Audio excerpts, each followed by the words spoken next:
Rebonjour, j'espère que vous êtes en bonne santé. Votre chaîne Apprendre le français autrement est là pour vous faciliter l'apprentissage de cette langue étrangère. N'oubliez pas de vous abonner à la chaîne et de suivre avec moi l'explication et la correction de cet examen régional, ou plutôt de cet examen qui va bien évidemment vous aider à vous préparer à l'examen régional. C'est un extrait du chapitre 2 et voilà, donc c'est le premier extrait. On va voir d'autres extraits. Le mardi, jour néfaste pour les élèves du MSID, me laisse dans la bouche un goût d'amertume. Tous les mardis sont pour moi couleur de cendre. Donc le mardi, jour très très mauvais pour les élèves du MSID. Et donc laisse dans la bouche de Sidi Mohamed le goût d'amertume, الذوق ديال المرارة. Tous les mardis pour Sidi Mohamed, ils ont une couleur de cendre. عندهم واحد la couleur ديال الرماد. Donc là, c'est une figure de style. Donc il est question, c'est clair, donc il est question de la métaphore. Donc pour Sidi Mohamed, le mardi, c'est un jour très très mauvais qui ressemble au cendre. Il faisait froid. Ma nuit avait été peuplée de cauchemars. Des femmes échevelées menaçaient de me crever les yeux, m'envoyaient au visage les pires injures. Parfois, l'une d'elles me balançait à travers la fenêtre et je m'enfonçais lourdement dans le vide. Je criais. Une main combien douce se posa sur mon front. Donc, la nuit du mardi, Sidi Mohamed rêve et fait des cauchemars. Dans ces rêves, il y a des femmes échevelées qui menacent de crever ses yeux. Il y a des femmes, des nisa qui حاولوا يفقسوا لي عينيه ou donc lui envoyer au visage les pires injures, qui avec des mots qui sont de gros mots ou bien de mauvais mots. Et bien évidemment, pourquoi? Donc déjà, on le sait, dans la fin du chapitre 1, il y avait une dispute entre Rahma et sa mère. Et pendant cette dispute, les femmes, il y avait beaucoup de femmes, et Sidi Mohamed, dans ce tumulte de femmes, dans ce tourbillon, dans cette foule, au cours de cette dispute, il va s'évanouir. Donc, ces deux-là viennent les cauchemars. Donc, les cauchemars, dès que le combat اللي كانت ما بين sa mère ورحمة وهو غيتغمى عليه. Donc, فاش ناس اللي حلم بهذوك les femmes كيتضاربوا etc. وجايين ليه باغيين يفقسوا ليه عينيه ainsi. Donc, une main douce va se poser sur son front et bien évidemment, c'est la main de sa mère.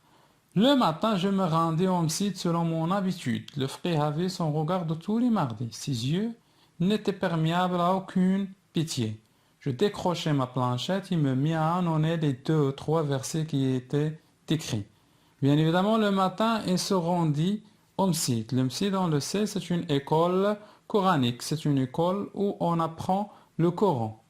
Le frère, il avait son regard de tous les mardis. كان عنده هذيك النظرة agressif, هذيك النظرة المتسلطة ديال كاع لي ماردي. Ses yeux n'étaient perméables à aucune pitié. ما كانش الرحمة في عيني. Il décroche. Donc le narrateur décrochait sa planchette, la planchette, لوحة, et se mit à annoncer les 2 ou 3 versets, les versets coraniques. Donc الآيات القرآنية. Donc بدأ يعاود فيهم. À 6 ans, j'avais déjà conscience de l'hostilité du monde et de ma fragilité. Je connaissais la peur, je connaissais la souffrance de la chair au contact de la baguette de cognacé. Je connaissais la peur, كان كيعرف déjà الخوف, كان كيحس بالخوف في هذاك لاج هو يعني كيخاف فاش كيبغي يمشي للمسيد, و la souffrance, المعاناة من داك لو كونتاكت ما بين لا باغيت والجسم ديالو. لا باغيت ديك العصا اللي كانت يضربوا بها le frère. Donc vous avez ici, si vous remarquez bien, je connaissais au début de chaque groupe de mots, donc une répétition ou plutôt une anaphore. Pourquoi? Parce qu'elle est au début de chaque groupe de mots. Donc la figure de style, c'est l'anaphore. Mon petit corps tremblait dans ses vêtements trop minces. J'appréhendais le soir consacré aux révisions. Je devais, selon la coutume, réciter les quelques chapitres du Coran que j'avais appris depuis mon entrée à l'école. À l'heure du déjeuner, le maître me fit signe de partir.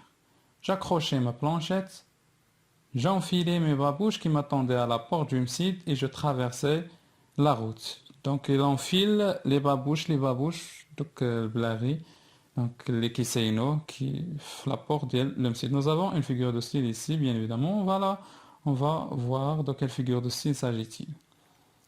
La première question. Remplissez le tableau suivant pour contextualiser l'extrait. Le titre du roman, on le sait, c'est facile. Donc c'est la boîte à merveille. On souligne le titre et la majuscule toujours.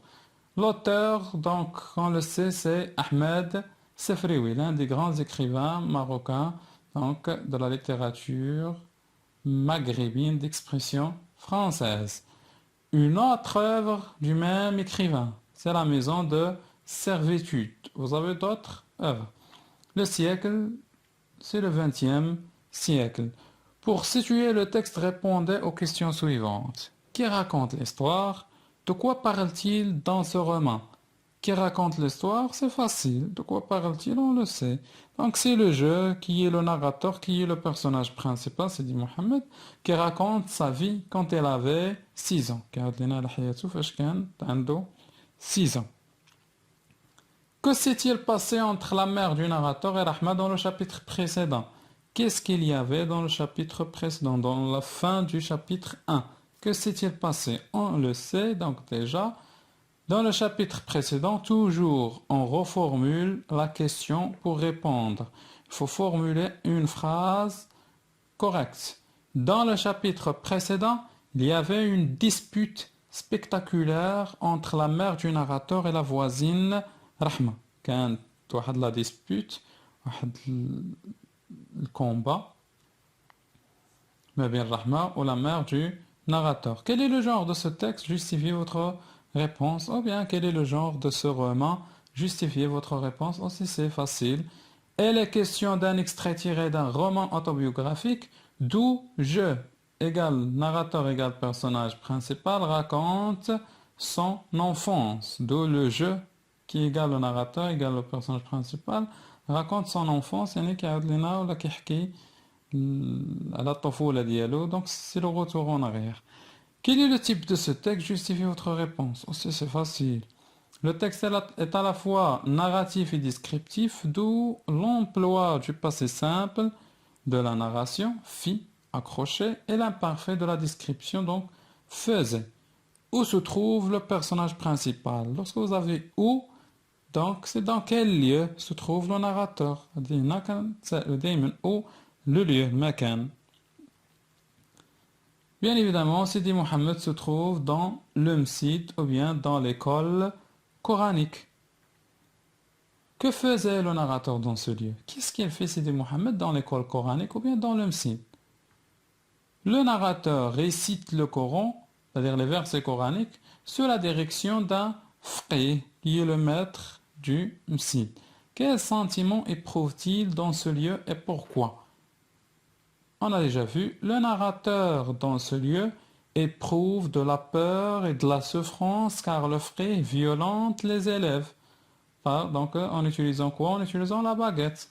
Donc le narrateur qui a la peur, le خوف ou la souffrance, معاناة, عند le faqih كان كيعنف les élèves. Relevez 4 mots appartenant au champ lexical de l'enseignement. Donc vous avez faqih, l'enseignement, talim, vous avez faqih, msid, baguette, planchette. De quelle figure de style s'agit-il dans cette phrase?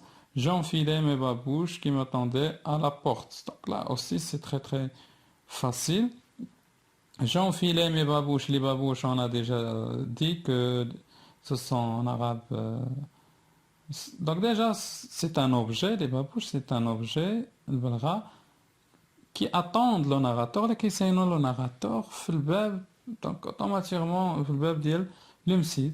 C'est une personnification parce qu'on a personnifié les babouches. On a donné les traits caractéristiques d'une personne, d'un être humain, à un objet qui est bien évidemment, les babouches.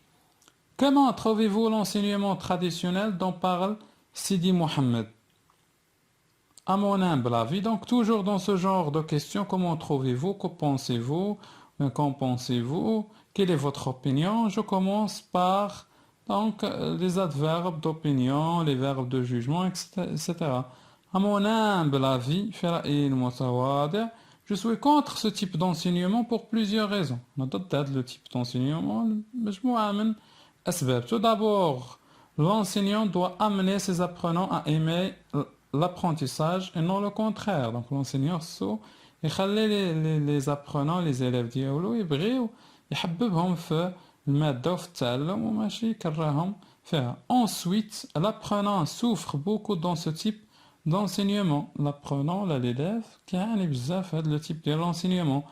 Enfin, cet enseignement est traditionnel et fait peur aux enfants. Donc, هذا l'enseignement كيبقى تقليدي وكيخوف les enfants.